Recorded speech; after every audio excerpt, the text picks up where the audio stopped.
سلامونه ونیکې هیلې ګیلمن وزیر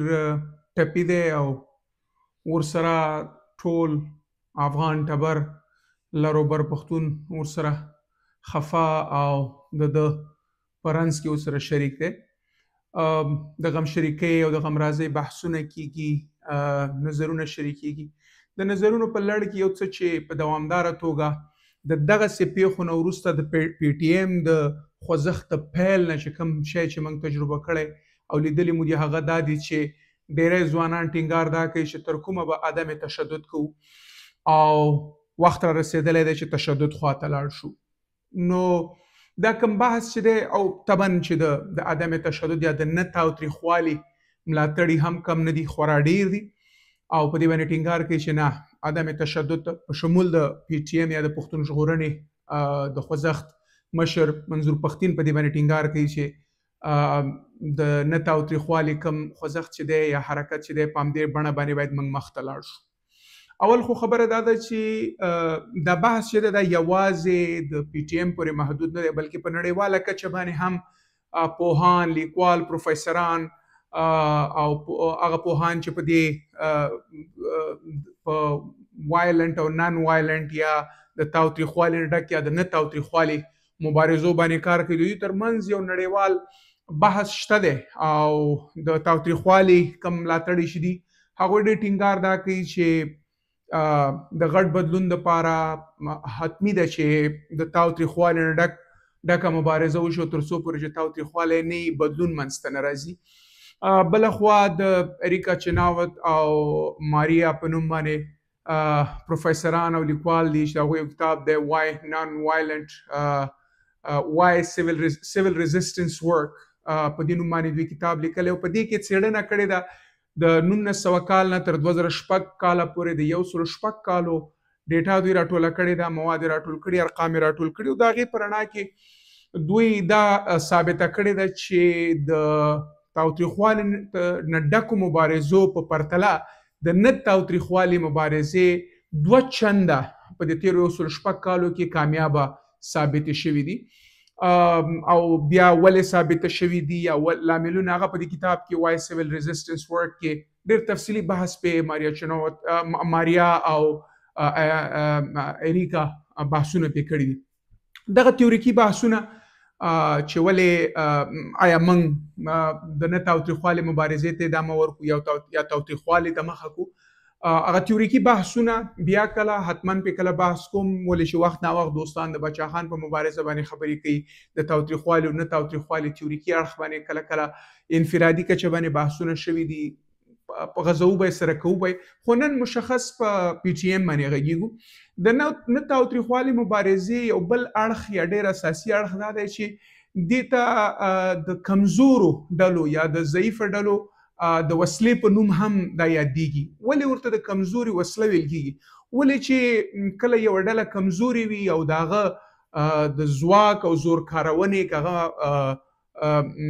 وسلواله مبارزه وي، که هغه د ځواک کارونه په بل هره بڼه باندې وي، چې د هغې کله وړتیا ونه لري، نو 2 حالته شته دي. یو حالت دا دی چې قرار کېني او څه چې در باندې کېږي او هغه وزغمي، او یو دا دی چې د هغې په مقابل کې ته یو ریزسټنس او خوځښت ولري او خپله مبارزه وکړي. اوس راځئ که موږ د پښتون ژغورنې غورځنګ یا پی ټي ایم ګورو، دا وګورو چې دی ولې د نان وایلنټ یا د نه تاوتریخوالي هغه کومه مبارزه چې ده دې ته یې مخه کړې ده. موږ تاسې ګورو چې په کومه جغرافیه کې چې دا تحریک پیل شوی دی، دا خوځښت پیل شوی دی، او هغه جغرافیوي وضعیت چې د ګورو، د دوی اقتصادي وضعیت چې موږ ګورو او د دوی سیاسي وضعیت ګورو، او ورسره د دوی د وسلوالې مبارزې وړتیا ته وګورو، دا ټول شیان په دوی کې د نشت برابر دي. اوس بحث دا دی که دغه حالت نه وای، د دوی د سیمې نه به دا 80 کاله به ولې پاکستاني سټیټ په دوی باندې حاکمیت کو، د اف سی آر قانون چې د جبر او د ظلم د انګریزانو د زمانې قانون دی، دا به په دوی ولې تطبیقېده، او همدې ته ورته دوی به ولې دومره جبر او ظلم ښکارو د پاکستاني سټیټ له خوا نه. نو هغه تیوریکي سایډ یوې خواته پرېږدو، دغه استدلال راواخلو چې عدم تشدد یا نه تاوتریخوالی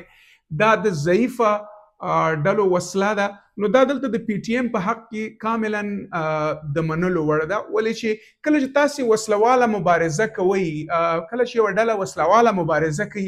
څو اساسي شیانو ته اړتیا لري. لومړی خو دا چې یا د خپله یو اقتصادي قوت واوسیږي، یا شاته ورپسې یو بل څوک ودرېږي چې هغه اقتصادي قوت یې د ده ملاتړ وکړي. که دغه حالت نه وي نو دا یعنی دا مبارزه دوامداره نشي کېدی، کولی نشي. دا یو حالت دی. دویم حالت دا دی چې دغه مرستو ترڅنګ دوی باید ډیر زیات افرادو ته لاسرسی ولري او دغه افراد حاضر وي چې دغه وسلواله مبارزه کې ورسره ګډون وکړي. دلته موږ ګورو چې د پښتون ژغورنې غورځنګ چې د ټولو پښتنو چې د ټول هغه سیمو استازي ډله ده چې د پاکستان تر ولکې لاندې ده، لیکن تاسو وګورئ د دې ډلې کله چې مظاهرې او مبارزې کیږي څومره خلک ورته راپورته کیږي. بیا هم هماغه وای سیویل ریزسټنس ورک ته که زه مراجعه وکم، په دغه کتاب کې څېړنه ښیي چې د یوې ډلې یا د یو پاپولیشن یا د ولس 15% خلک هم سیویل ریزسټنس وکړي، نه تاوتریخوالي مبارزه وکړي، حاکمان مجبوره کیږي چې د دوی خبرو ته غوږ کیږدي او د دوی غوښتنې ومني. او دا خبره دا کم استدلال چې دی دا د ارقامو په رڼا کې ثابت شوی دی، د تیر 106 کالو ډیټا او ارقامو ته په کتلو په رڼا کې شوي دي. بیا همدغه ریسرچ دا استدلال کوي چې که دغه فیصدي ونیمونه تر 10% ته ورسیږي حتی نظامونه بدلون خوري. دلته موږ ګورو چې د پښتون ژغورنې غورځنګ دومره ملاتړ چیرته لري؟ ملاتړ شته دی، لیکن په هغه کچه باندې څومره چې د پښتنو شمیر دی تر د پاکستان تر ولکې لاندې پښتنو سیمو کې، هغې سره تاسې مقایسه کوي د نشت برابر دي. اوس همدغه ډله که چیرې بیا وسلوالې مبارزې ته ځي، د دوی دا شمیر لا پسې ډېر کمیږي. تر ټولو اساسي مهمه خبره دا ده چې پاکستاني سټیټ ته زمینه مساعدېږي د دوی د ځپلو. اوس دپاره خو د دوی د نن ریزسټنس موومنټ یا د نه تاوتریخوالي حرکت چې دی دا د دې وړ ثابت شوی دی چې د پښتون غږ پورته کړي، د پښتون د حق غوښتنه وکړي او د پښتون غږ د نړۍ تر ټولو سترو ایوانونو ته او ادرسونو ته ورسوي. که هغه د ملګرو ملتونه دي، که هغه د اروپایي پارلمان دی، که هغه د نړۍ نور بېلابېل ځایونه دي، سره له دې چې پاکستاني سټیټ په دغه خوځښت باندې کاملا بندیز لګولی دی. په مین سټریم میډیا، پاکستاني میډیا کې حتی د دوی خبر څوک نه خپروي او د دوی خلاف دوامدار پروپاګند هم دا کېږي چې ګوندې دوی له بهرني قوتونو نه پخوا د جمهوریت په وخت کې ویل کېده چې د افغانستان د امنیت ادارې نه دوی مرسته اخلي، حتی د هندوستان تور ور باندې دی. سره دې چې تر اوسه پورې دوی هیڅ نه دي توانېدلي چې دا ثابته کړي، لیکن دا تورونه او دا پروپاګند هم روان دی. په دغسې یو حالت کې چې دوی دي د دوی وړتیا، د دوی ظرفیت، د دوی امکاناتو ته په کتو باندې چې د نشت سره برابر دي او بیا په خپله ولسي کچه باندې د قومونو ترمنځ هغه کم زمونږ له بده مرغه چې موږ هغه قومي ذهنیت لرو چې د داوړو او د نورو قومونو یا د بېلابېلو قومونو خپلو کې چې کم نالګي او ناجوړښت دی هغه هم که په نظر کې ونیسو د دوی افرادي قوت هم راټیټېږي. په داسې حالت کې زه فکر کوم چې تر ټولو غوره لار د اوس دپاره همدا ده چې په دوامداره توګه باندې د پښتون د بیدارۍ، د ویښتابه، د هغوی د سیاسي پوهاوي او د هغوی د انسجام او د موبلایزیشن لپاره دوامداره همدغه نن ریزسټنس موومنټ باندې کار وشي. دغه کم شمیر چې دی د ټوټل پاپولیشن یا ټول وګړي چې دي د هغو دغه 15% ته دا خبره لاړه شي، لکه څنګه چې ریسرچ ښیي 9.5 10% 15% ته وخیږي، تر څو دغه کم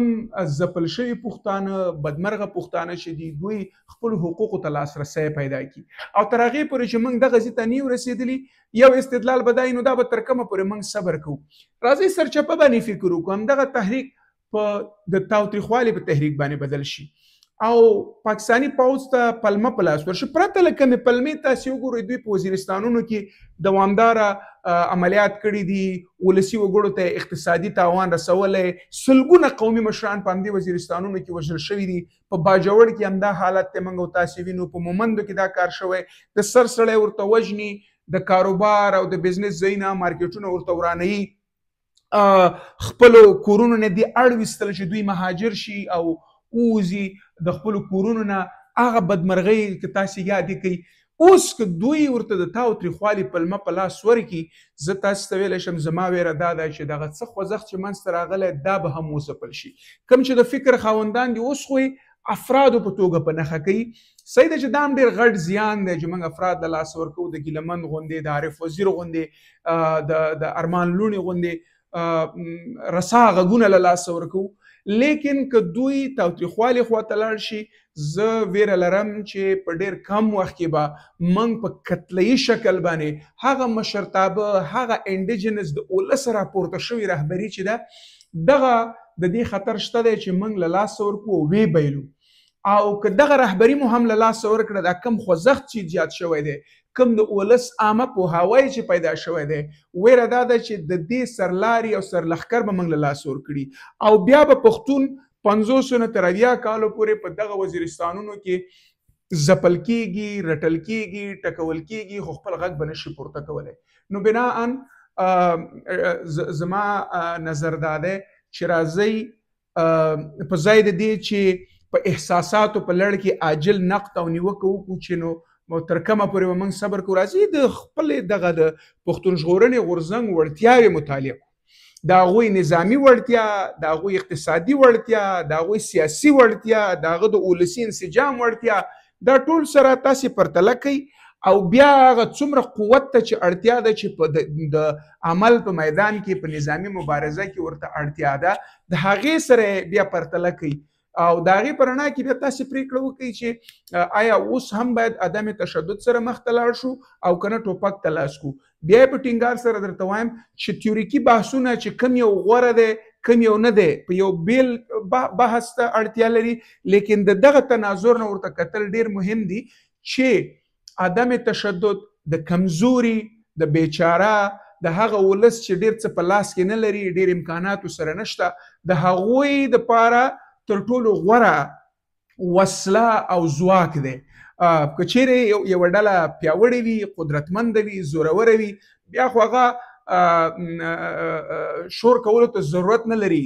خپل جابر ظالم په مقابل کې ودرېږي او سره وهي. لیکن خبره دلته دا ده چې کله تاسو سره هغه کم اړین توکي چې در سره نه وي، نو بیا خو دوه لارې دي، یا دا دی چې محوه کېدو خواته لاړ شه، یا چوپ پاتې شه، یا کم تر کمه هغه ورځې دپاره کار وکړه چې نړیوال فشارونه هم په دغه سټیټ باندې راشي، پاکستاني سټیټ باندې، په داخل کې هم ولسونه منسجم شي. هغه کم مخکې چې ما 5% او 7% او 10% درته وښودل، دغه فیصدیان یې ترلاسه کړو چې عامه ولس پاڅونو کې د دوی په مقابل کې د خپل د حق غوښتلو دپاره او له دې لارې موږ بدلون ته کار وکړو. نو بحث زما همدومره و. په نړۍ کې موږ د دې تجربې لرو چې وخت به نیسي که موږ دا وایو چې سبا نتیجه لاسته راوړو. نو دا د نړۍ تاریخ تاسې وګورئ، سیاسي بدلونونه، سیاسي اجتماعي بدلونونه د دې لسیزې نیولي دي. که سویلي افریقا موږ تاسې مطالعه کړو، هلته تقریبا 80 کاله مبارزه وشو چې ترڅو د اپارتاید نظام نه منځه لاړ شي. همداسې تاسې وګورئ بلوچستان، که په وسلواله مبارزه باندې ټینګار کوو، د بلوچستانو سره د وزیرستانونو د قبایلو د پښتنو په پرتله خورا ډېر امکانات دي، لیکن هغوی دا د تقریبا څه د پاسه 18 لسیزې کېږي چې مبارزه کوي، لیکن لاسته راوړنه تاسې وګورئ څومره ده. د هغې په پرتله حد اقل اوس یو څو کاله کېږي چې بلوچستانو هم غږ خپل نړۍ ته رسولی، هغوی هم د عدم تشدد کوم عنصر چې دی هغه خپله مبارزه کې ور داخلولو سره نړۍ ته خپل غږ رسولی دی. نو بناً زه فکر کوم د اوس دپاره موږ او تاسې باید د پښتون ژغورنې غورځنګ ملاتړ وکړو، کوشش وکړو چې د دوی غوږ نړیوالو ته ورسوو، د عامو پښتنو د پوهاوي دپاره هڅه وکړو تر څو د دوی دغه د ملاتړو داخلي ملاتړو شمیر پورته لاړ شي او ورسره کوشش وکړو چې دا مبارزه په همدې حالت کې ژوندۍ پاتې شي او مخ ته لاړه شي. مننه.